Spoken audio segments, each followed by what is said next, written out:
a loser. But they've got that. They're in your comments and they're writing and they're spazzing out. But because it is counterintuitive to who we are as animals. Right? The competitiveness, this aggression. They're like, no, there's no chance. There's no chance that Chris Longo wants to help you build your own bank so that you don't have to worry about the Ponzi scheme of the financial institution we live here in America. There's no chance that he has an altruistic motivation for that. Come on, right? I can tell you that for me, when I train somebody to do wholesale the way that I do wholesale, they get deals. And guess what they do with those deals? They bring them to me. And that makes me more money, right? So by creating a process where I teach somebody and I give them my secret sauce, because that's what I did, I shared how we built Keith and it was a very simple process, and I'm going to give you the thing right now. You want to know what it was that did it? Agent outreach. That's how we built the nation's largest wholesale operation. No ad spend. No direct mail. Nothing. And since I started talking about it, so has everybody else. Tons of copycats.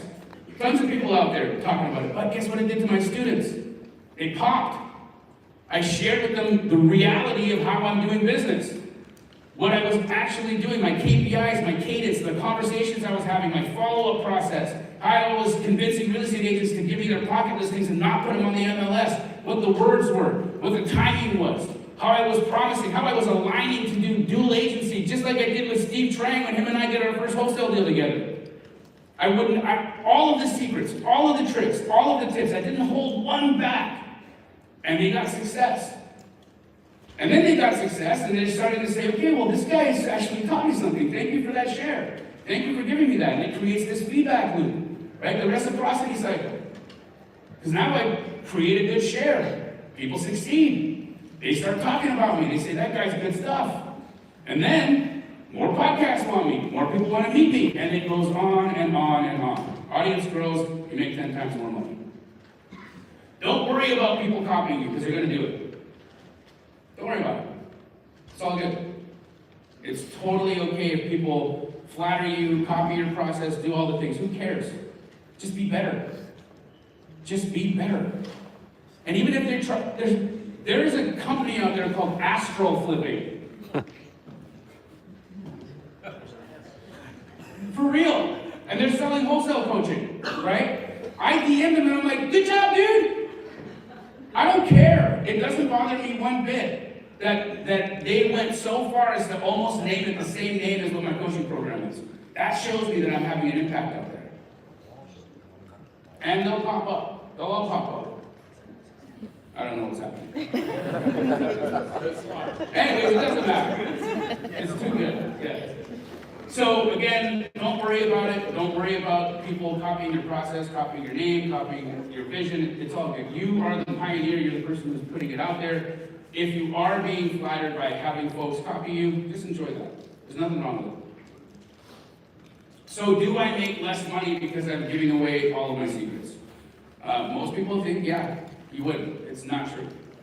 Because at Keithley, which is my wholesale operation, by giving away my secrets, I was able to train thousands of people on how to get wholesale deals without having to spend a bunch of money. Those people then really don't know what to do with those deals, so they bring them back to my company disposes them, and we make a ton of money doing that. And that's why you heard that we're doing over 1,000 deals a year. That's actually that's very shy of our true numbers, because we're franchising over 120 markets.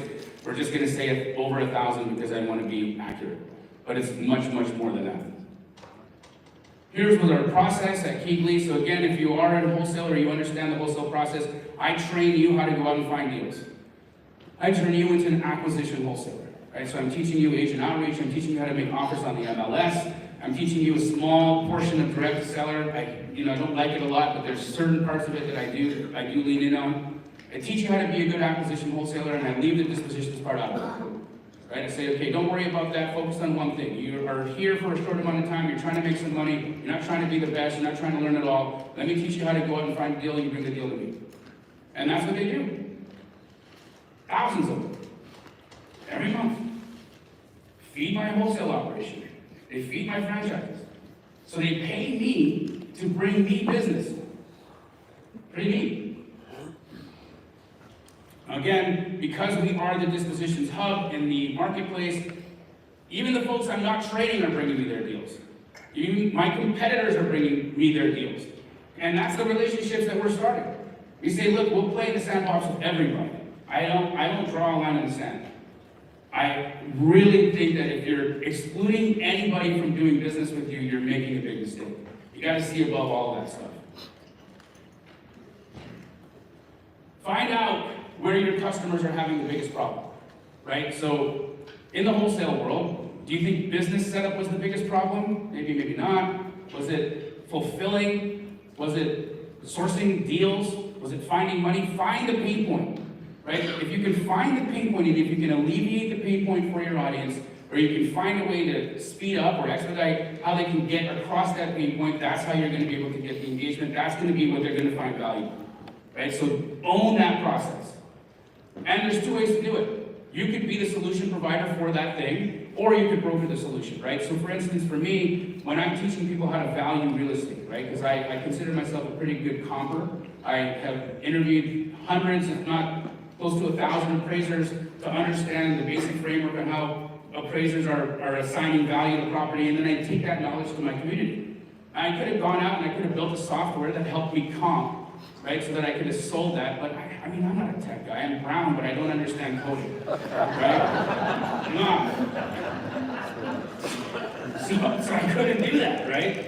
I couldn't be the person who did that, but what did I do? I brokered the solution, right? I found Benson, I hooked up with Privy, and I'm like, okay, here's my solution. This works, it's great. And now, because it's a tool that I use, and it's a tool that actually works in my business, and it's an authentic thing that we're leaning in on, for me to then go to my audience and say, hey, this is what I'm using, it's 99 bucks a month. I think you went up to 150, right? Thank you, by the way. Extra money. So, but that's it, right? Because I'm really using the tool, I can broker the tool, and I don't even want to get into it, but we do well. We do really well in our affiliates there. So again, decide, make the decision. Are you going to own the product, are you going to own the solution, or are you going to broker it? Again, if you are providing the solution, you've got full control. You make more money generally, but you got a lot of overhead. And because you're already an expert, you understand it. Problems, though, is that you have to set it all up. You're responsible for the quality. I would not want to be the support team when we do a big challenge and we flood you with 1,000 customers. I don't want to be on your support team on that day. That's the day I'm happy that I'm not you, right? Because you guys handle that. I did my job. And that's the beauty of when you are brokering the solution. But if you're providing it, you have to own that. When you broker the solution, there's no company set up, there's very little risk. I didn't have to build Privy. I don't know how many millions of dollars it cost you guys to build it, but it wasn't mine. But guess what? Every time I make a sale, I get my piece. And it's great. I don't gotta handle the support, none of that. So if you want to figure out if you want to own the solution or broker the solution, just look at this checklist and decide how you answer it, right? If you have the skill set, yes, check. Maybe you do it. Are you a technician? Yes. Maybe you own it. Are you interested in the fulfillment of that? If yes, check. Maybe you own it. Do you have enough capital to handle the fixed costs of running a situation like that? If yes, maybe it's you. If you answered no to any of those things, it's probably better that you broker the solution. Guys, I have really enjoyed the time that I've been able to be a part of the Family Mastermind. I have not ever seen a group of people where you have social media influencers, celebrities, high-level real estate investors, high-level real estate coaches, people in the finance world, people in the crypto space, all coming together in a room where the egos are set aside, where people just want to collaborate and learn from one another and share with one another. It's the spirit of what's happening in this room is what's really permeating this entire presentation, right? When you look at the relationship that I have with Pace Morby, who I absolutely adore, right? But this relationship was based off of making sure that you cared for your brother, that you love your brother, regardless of what that means to your bottom line. So I say to you, as you're here over the weekend and as you're meeting people, what do you have to put aside? What part of you do you have to put aside so that you can genuinely connect with somebody, so that you can deliver them a piece of your heart, a piece of your value, so that they want to reciprocate with a piece of their heart and a piece of their value. Because I tell you, if you walk out of this room, this specific room, with 2 or 3 connections of that caliber and quality, your business will definitely improve over the next year. It's impossible for it not to. Nothing happens alone. 0. So the best way for you to leverage, the best way for you to grow, is to grow by the people that are sitting beside you. Thank you guys, that's all the time I got.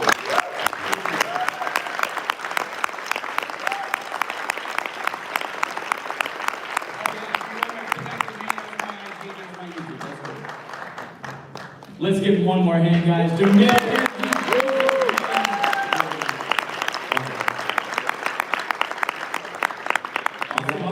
Awesome. Hey, Jamil, where did we get the Blue Genie video at?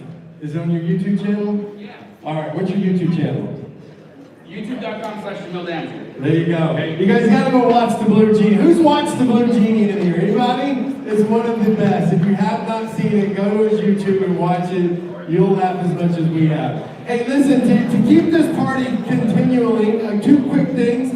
If you guys saw Trey Taylor's talking about I see you, I see all of you. A lot of you have cards out here on this table where people have seen you. And they're on that table. So when you get a break, a bathroom break, make sure you go out there, look for your name. Someone's already wrote you something on there. So I think that's really nice that you guys have been seen. For those of you that haven't been seen, I see you. I see you, Ted. I see you, okay? Listen, the next person I want to bring up here is somebody I have known for, goodness gracious, 12, maybe 13 years. And I've spent so much time with this gentleman. He's a genius.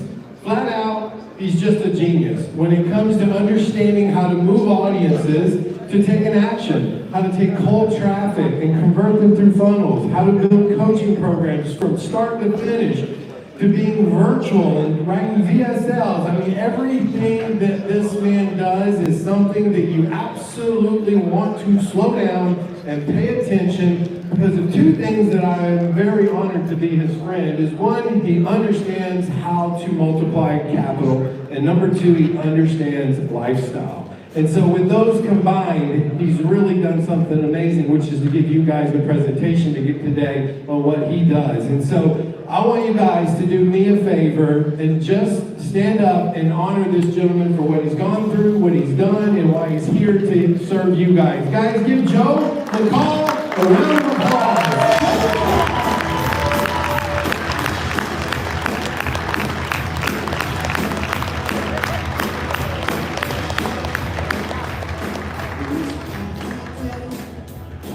Thank you so much, Zach Attack. So hey, how you guys doing? I am probably more happy to be here than most all of you. Those of you who don't know, I had a little scare about 3 or 4 months ago. And it was here at this, when did we have this event? Was it March last time? Starting about March, I was having these heart palpitations, feeling dizziness. I blew it off. I had those once in a while. And then did a workshop with Tom Kroll a month or 2 later. Come on, Tom. Started having some more palpitations. Flew to Puerto Rico to hang out with Jerry Norton for a couple days to shoot a bunch of videos. And started getting scary. And I have some slides here, I think. Simplicity is what I want to talk about. So I flew home, then went to another event, and then I was in Texas with my wife and our kids. I have 4 kids. And it's hard to talk about this. So I went to, we said, let's just call the doctor to make an appointment when we get back home to see a cardiologist. And the receptionist on the phone is like, you don't need to make an appointment, you need to go to urgent care right now. So I went, and the urgent care in Austin, Texas, they were like, you have a serious problem, you're gonna go to the emergency room right now. But they let me see a cardiologist the next day. They let me drive home, actually, and they said, we can't believe you're actually alive, that you look as healthy as you do. Your aortic valve is so bad, it's like your aortic valve is so calcified, you should be like 80 years old or something like that. So it happened so fast. Drove back home to St. Louis. A couple, 3 days later, had open heart surgery. They replaced my aortic valve.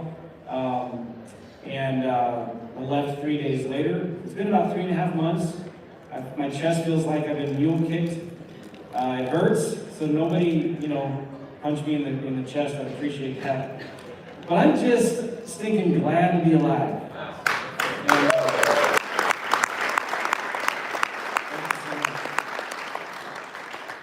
if you can see in that picture, there's a little cow. There's like the thing that's going up and down, and there's a cow. So I have not a cow's valve, but I have a new valve that was made from cow tissue. These doctors that do this are just amazing. But when you're sitting there thinking, facing death, and does my life mean anything? Is my family going to be taken care of? Makes you think about a lot of things. And Sam Walton's last words, if you didn't know this, was, "I blew it." One of his last words was, "I blew it." And so it makes you think about, does my life mean anything? Is my family going to be taken care of? So I also want to just say, my family, my friends, my team was amazing. But a lot of you guys, man, you reached out to me, you sent me gifts, flowers, just amazing and humbling. And if I didn't say thank you, I tried to say thank you to everybody who sent me stuff. I really, really, really do appreciate you guys, especially Matt Andrews. You guys are so kind. My hospital room, whenever the nurses came in, they would say it's like walking into a florist shop. I had so many flowers in there. So I was really, really humbled. Biggest lessons learned from this, real quick. How is your health? Are you eating healthy? I've lost about 40 pounds since then, not because of the surgery, but just want to get in better shape. Your health is 95% what you eat. I was working out a lot, lifting weights, but I was gaining weight because I was eating like crap. So it's really, really what you eat. It's important to think about. I started thinking a lot about recurring revenue.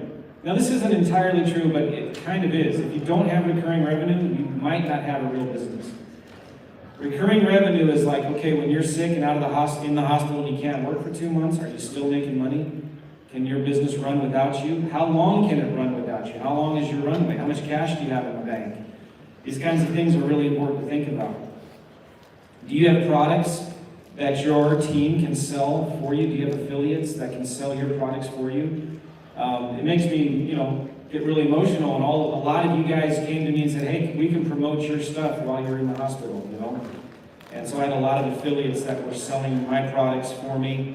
I had some of my quote-unquote competition that were doing my coaching calls for me that I couldn't do. Do you have life insurance? Do you have good health insurance? It's not cheap. My hospital bill is about $315,000. Thank God for health insurance. I'm not a big fan of health insurance, and it's kind of I won't get into that. But so I've been thinking a lot about continuity, and I just want to challenge you guys to think about that as well. And I'm kind of pivoting a lot of my time and focus in my business to low-ticket continuity. I feel like there's a big shift coming. It's not going to be as easy to sell high-ticket coaching as it used to be from an ad.